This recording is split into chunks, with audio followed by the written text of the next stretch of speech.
تاجیک است، از خاک نورانی است، از بخار و سمرقند، از خیسه جهانی است.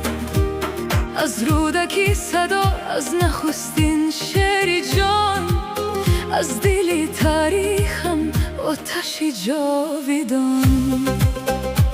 فردوسی